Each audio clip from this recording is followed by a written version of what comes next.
헌전하기로 했습니다. 왜 하느냐면 여러분한테 하는 게 아니라 저한테 하는 겁니다. 좀 행복하게 살자고. 지난 주일 설교 때 제가 메르스에 대한 이야기를 하면서 첨가를 안 해서 마치 이 메르스 때문에 교회 안 나오는 사람들이 믿음이 없는 것 같이 이야기한 것 같아서 마음이 계속 좀 걸렸습니다. 그래서 사실은 그 이야기가 좀 첨가가 돼야 될 부분이 있습니다. 뭐냐면 메르스로 인해서 그게 아무리 강해도 하나님을 향한 우리의 믿음이 흔들려서는 안 된다라는 그런 의도로 말씀을 드린 거니까 혹시 또 그런 것 때문에 또 상처를 입으셨거나 삐지신 분이 있으면 나가실 때 저를 한번 치시고 가십시오. 그리고 풀어버리십시오. 예. 어느 목사님이 이런 이야기를 하셨습니다. 한 성도가 자기를 찾아왔답니다. 그러면서 저는 은혜를 받고 나서 모든 사람이 사랑스럽고 또 순교도 할 수 있을 만큼 마음이 뜨거웠던 적이 있었습니다. 그런데 요즘은 미워서 도저히 용서가 안 되는 한 사람 때문에 가정도 교회도 다 떠나고 싶은 마음이 사라지지 않습니다. 그러면서 그가 이런 이야기를 했답니다. 나는 나 자신을 볼 때 내가 이 정도밖에 안 되는 사람이었나, 내 믿음이 이 정도였나라는 그런 것들을 느끼면서 나 스스로가 충격을 받았습니다. 그렇게 이야기를 했답니다. 근데 저는 이 이야기를 읽으면서 그런 생각이 들었어요. 사실 이런 일은 우리 모두가 겪는 일이 아닌가라는 생각을 해보게 됐습니다. 우리가 예수님을 영접하면 옛사람은 죽고 우리 안에 오늘 성경에 본 표현대로 보면 새로운 속사람이라는 것이 형성됩니다. 그리고 이 속사람으로 인해서 우리는 보이지 않는 영적 세계에 대한 눈을 뜨게 되죠. 이전에는 우리에게 절대적으로 소중한 것이 돈이었고, 성공이었고, 일이었고, 가족이었고, 세상의 재미였다면, 우리 안에 속사람이 세워진 다음에는 나에게 있어서 소중한 것이 하나님의 말씀이고, 영생이고, 그리스도고, 또 하나님이고, 또 사랑이고, 거룩함과 같은 것일 거라는 겁니다. 그래서 바울 오늘 본문 22절에 이렇게 얘기합니다. 내 속 사람으로는 하나님의 법을 즐거워하되. 여기서 우리는 속 사람에 대해서 한번 생각해 봐야 됩니다. 이 속 사람이라는 말은 속과 사람이라는 말의 합성어죠. 여기서 중요한 것은 이 속이라는 말인데, 이 속이라는 말의 헬라어 의미는 에소라는 겁니다. 이것은 어떤 의미냐면 뭐뭐 안에라는 뜻을 가지고 있습니다. 영어로 표현하면 within을 이야기합니다. 그래서 영어 성경을 보면 이 속 사람이라고 하는 표현할 때 어떻게 표현하고 있냐면 inner man이라고 하기도 하고 inward man이라고 그렇게 표현합니다. 그러니까 내면에 있는 사람이라는 그런 내적인 사람, 내면에 있는 사람, 그런 의미를 가지고 있습니다. 그리고 이 속 사람으로 인해서 이러한 속 사람은 두 가지 입장에서 볼 수 있습니다. 첫째는 고린도전서 5장 12절에 보면 밖에 있는 사람들을 판단하는 것이야 내게 무슨 소용이 있으리요마는 교회 안에 있는 사람들이야 너희가 판단하지 아니하겠느냐, 그런 말씀이 있거든요. 이 속사람이라는 것은 이 공동체, 교회 공동체 안에 있는 사람들을 말합니다. 그러니까 오늘날 우리들을 이야기하는 거죠. 그리고 두 번째는 오늘 본문 22절에서 표현하듯이 이 사람의 영적인 면을 나타내기도 하고요. 동시에 생각하고 느끼고 또 뜻하는 것과 같이 사람이 자기를 인식하는, 인간 자신을 가리키는 의미를 가지고 있습니다. 그래서 이 속사람이라는 의미 속에는 이 영적인 사람이라는 의미가 포함되어 있는 겁니다. 더 나아가서 고린도후서 4장 16절에 보면 그러므로 우리가 낙심하지 아니하노니 우리의 겉사람은 날과 지나 우리의 속사람은 날로 새로워지도다라는 말씀이 나옵니다. 여기서 이 겉사람이라는 것은 하나님에 의해서 피조되어졌지만 죄로 인해서 죽어야 할 운명을 가진 사람을 말합니다. 반면에 속사람이라는 것은 갈라디아서 2장 20절에 보면 내가 그리스도와 함께 십자가에 못 박혔나니 그런즉 이제는 내가 사는 것이 아니요 오직 내 안에 그리스도께서 사시는 것이라. 이제 내가 육체 가운데 사는 것은 나를 사랑하사 나를 위하여 자기 자신을 버리신 하나님의 아들을 믿는 믿음 안에서 사는 것이라는 이 말씀처럼 예수 그리스도 안에서 새로운 피조물로 세워진 사람을 말합니다. 그러면 우리는 속 사람인가요? 그 사람인가요? 네? 속 사람입니다. 그렇죠?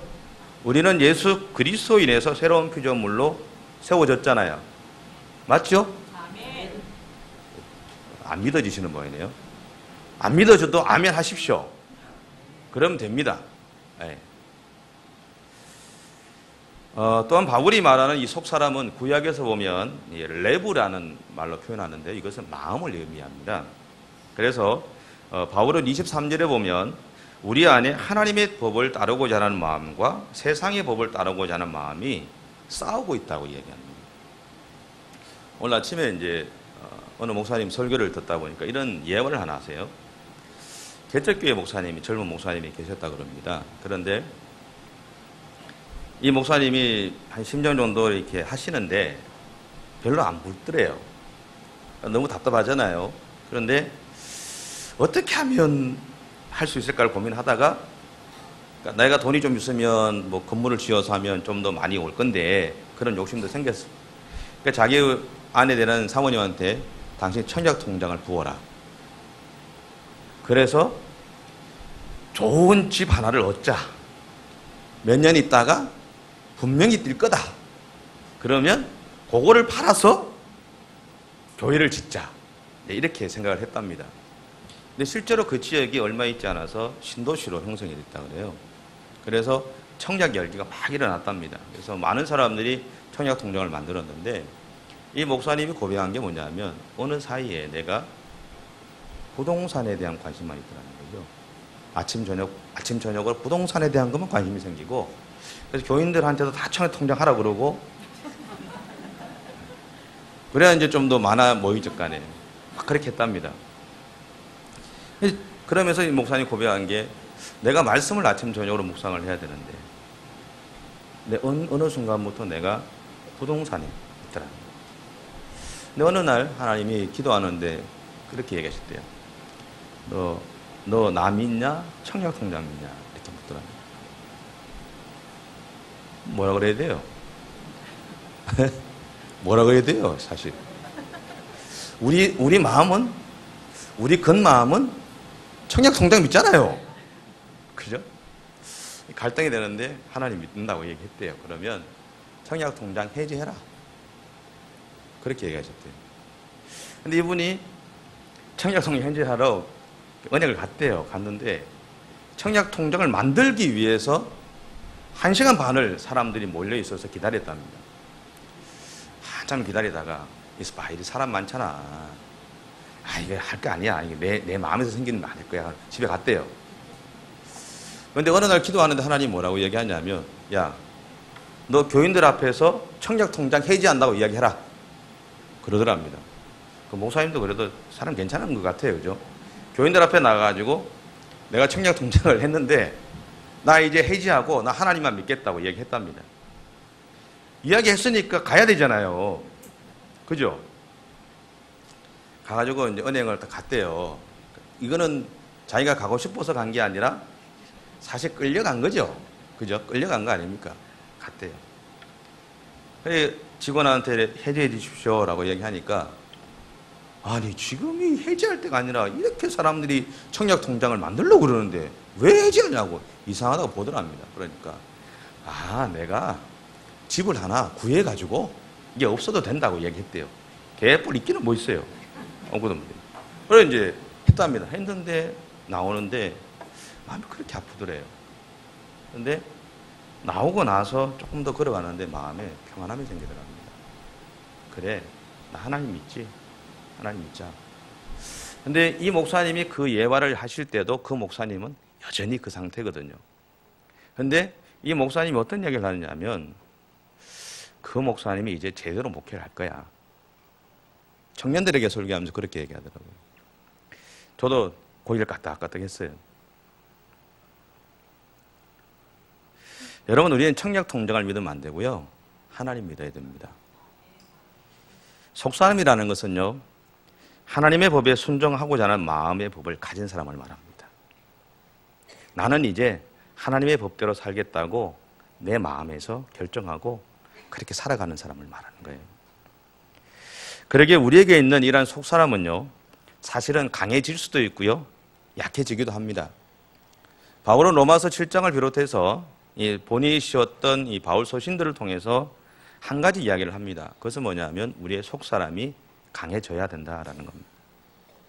에베소서 3장 16절에서 바울은 이렇게 이야기합니다. 그의 영광의 풍성함을 따라 그의 성령으로 말미암아 너희 속사람을 능력으로 강건하게 하시오며. 여러분, 우리 안에 내가 순교도 할 수 있을 것 같은 마음이 들었다면, 그런 마음 들어보신 적 있으시죠? 그죠? 저는 사실 어릴 때 제가 이제 고집도 좀 있고 어릴 때 딱 결정하면 가는 그게 좀 있어서 어떤 생각이냐면, 나는 아무리 생각해도 만 되면 죽을 것 같아. 그러면서 결혼을 하지 않고 그냥 선교제 가서 죽자. 그 미션이라는 걸 보고 그렇게 생각을 했어요. 근데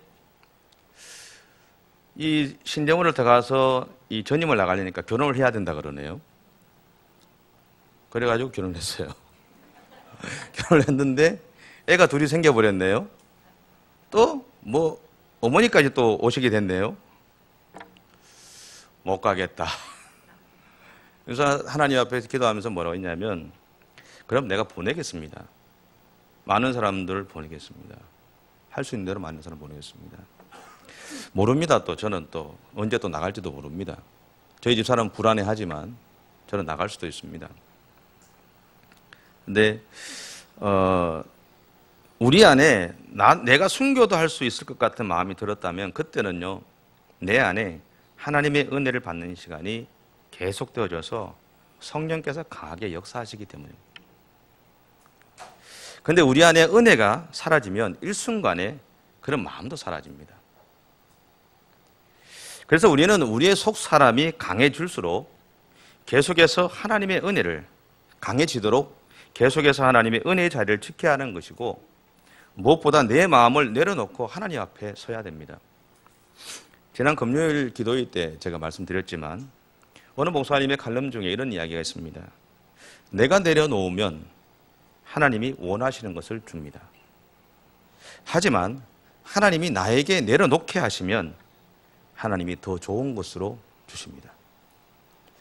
여러분, 저는 이 말씀 믿습니다. 내가 내려놓으면 하나님이 좋은 것 주시지만, 하나님이 나로 하여금 내려놓게 하시면 더 많은 것으로 주실 줄 믿습니다.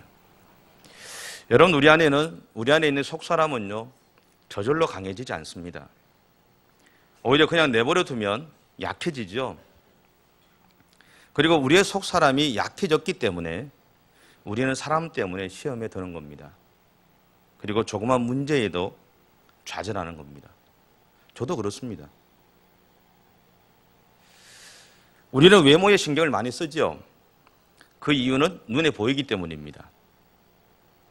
그런데 우리의 속사람에 대해서는 좀 무관심하죠. 안 보이잖아요. 그러다 보니까 나의 속사람이 약해진 것을 우리 스스로가 모를 수도 있습니다. 어떤 분이 자기는 청춘이라고 생각하시는데 어떤 꼬맹이가 찾아와서 할아버지! 라고 한다면 충격을 받으시겠죠. 그렇죠? 그래서 그런 분들이 늘 우스갯소리를 하시는 이야기가 있습니다. 오빠라 불러라. 그죠? 근데 우리가 나이가 들었다고 한탄할 이유는 없죠. 왜냐하면 내 안에 있는 이 속사람은요, 나이가 들었다고 그 사람처럼 낡아지는 것이 아닙니다. 오히려 내 안에 있는 속사람은 나이와 상관없이 새로워질 수 있기 때문입니다.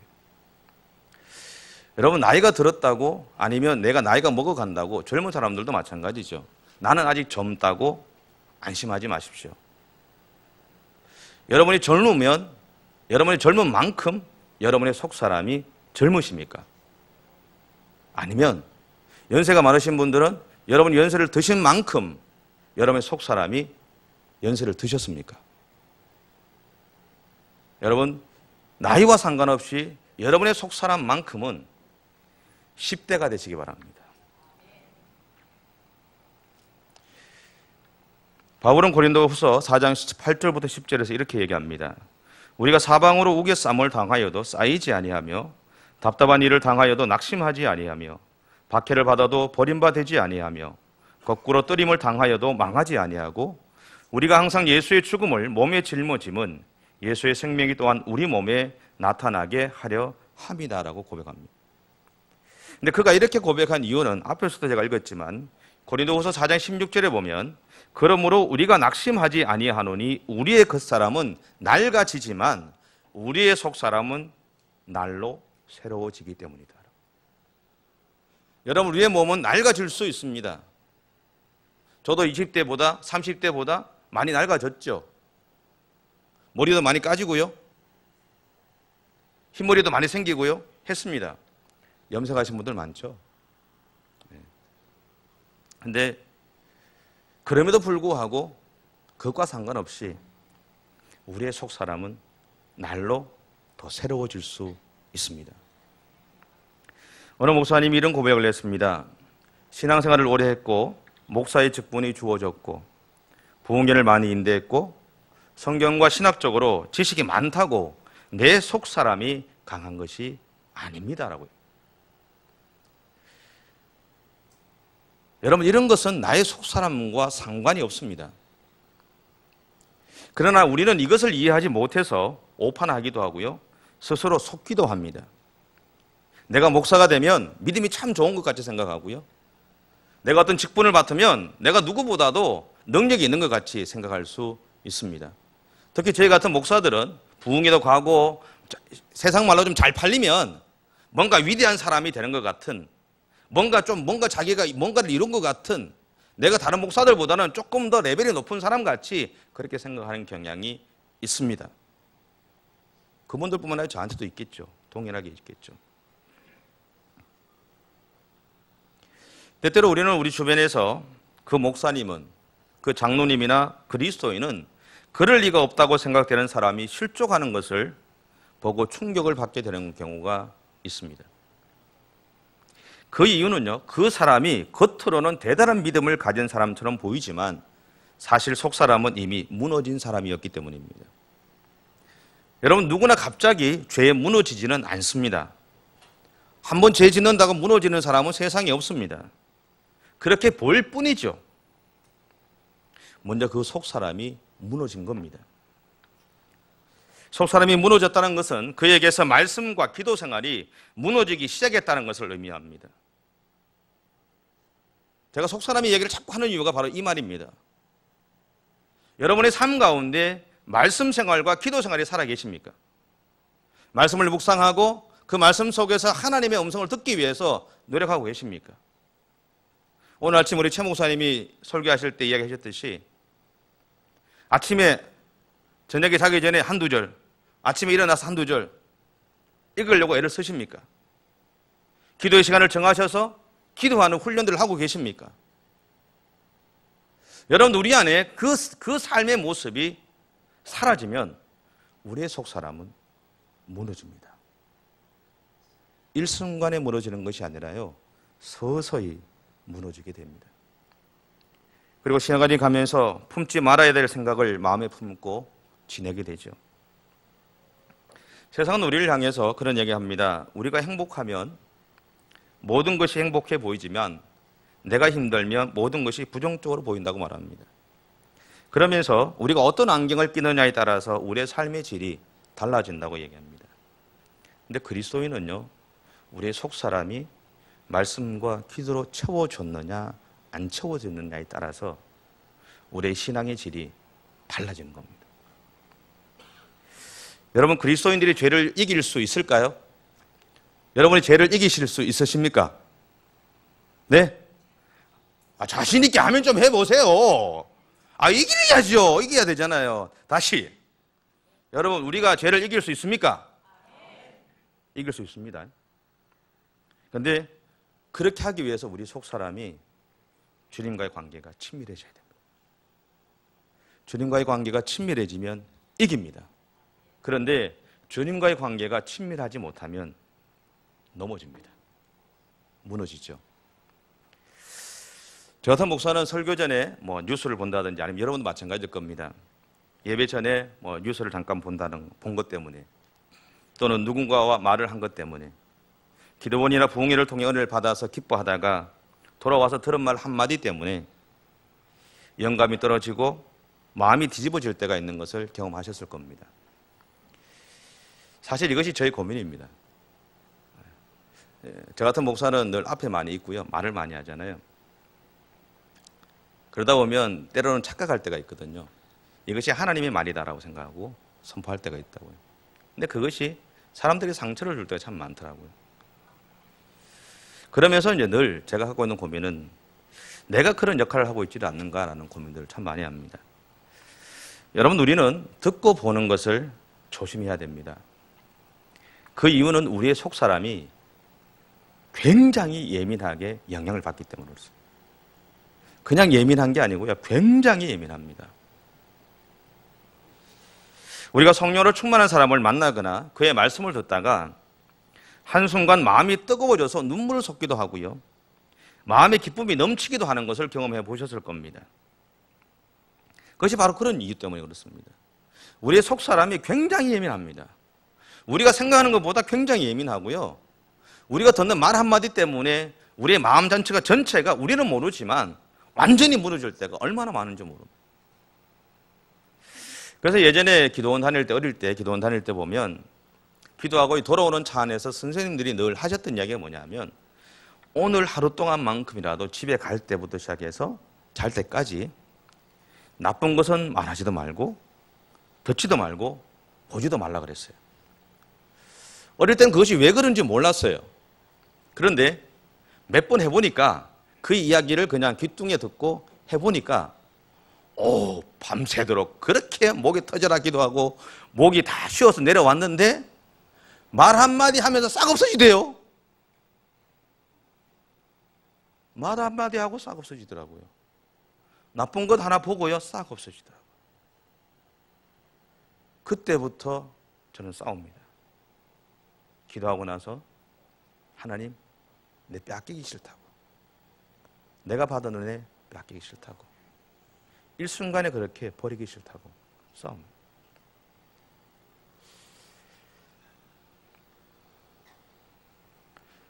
우리의 속 사람이 강해지려면 필요한 것이 있습니다. 그것은 꾸준함입니다.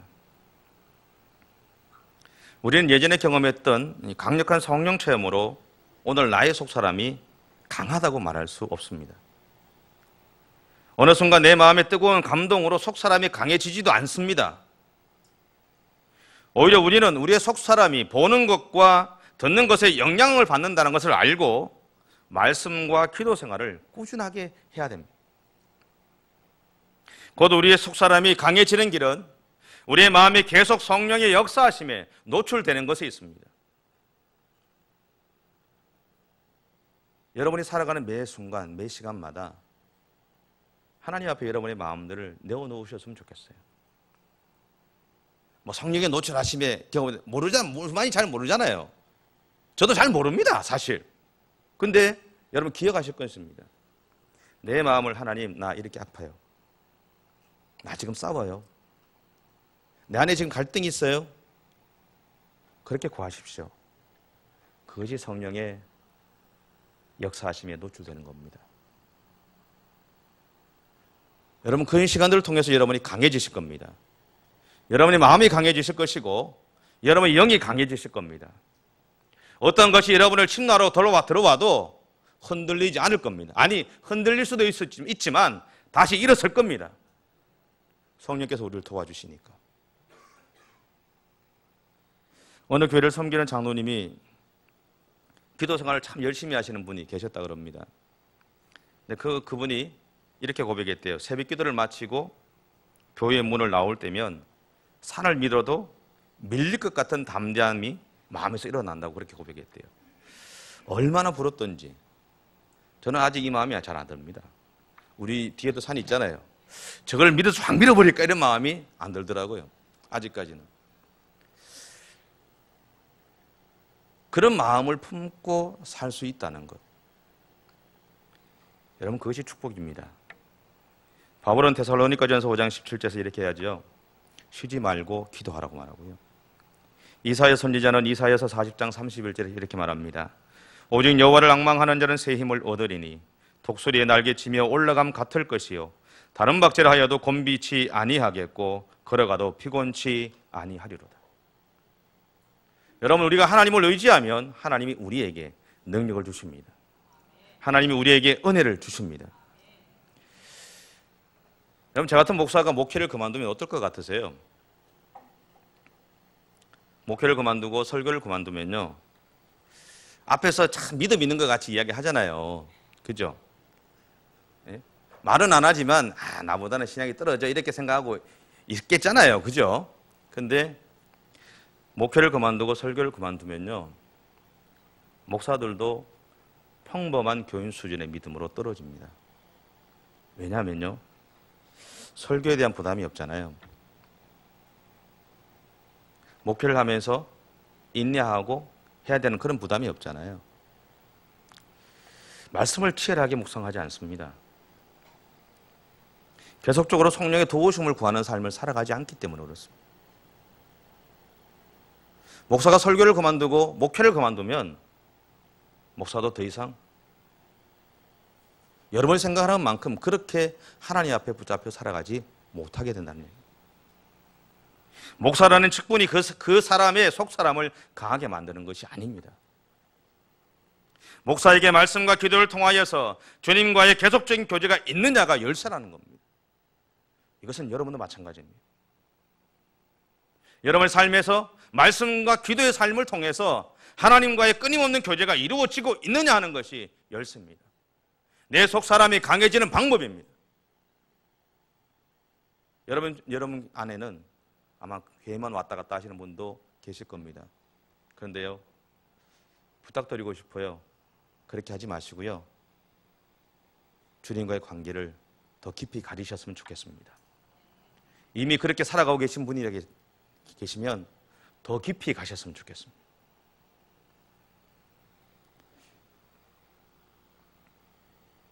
여러분, 우리의 삶에 말씀을 묵상하는 것과 기도하는 생활이 없으면 우리의 속사람은 약해질 수밖에 없습니다. 그리고 우리가 매 순간 주님을 바라보지 못한다면 이미 우리의 속사람이 무너진 상태라는 것을 기억하십시오. 저는 지난 금요일 날 기도회 하면서 최 목사님이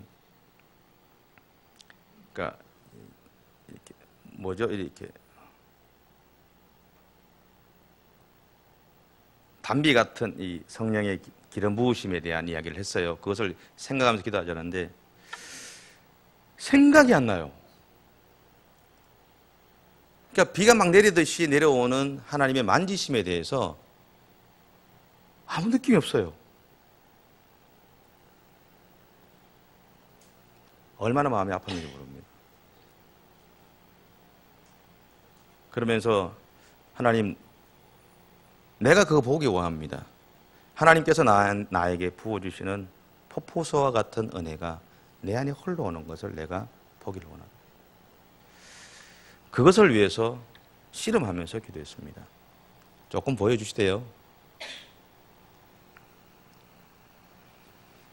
여러분, 우리가 매 순간 주님을 바라보지 못하면 이미 우리의 속사람이 무너져 있는 것을 기억하십시오. 그것을 기억하신 다음에는요, 포기하지 마시고 그때부터 시작하면 됩니다. 그죠? 그때부터 다시 말씀 붙잡으십시오. 그때부터 다시 기도하십시오. 그때부터 다시 찬양하십시오. 성령께서 우리를 도우실 겁니다. 우리를 풍성하게 채워주실 겁니다.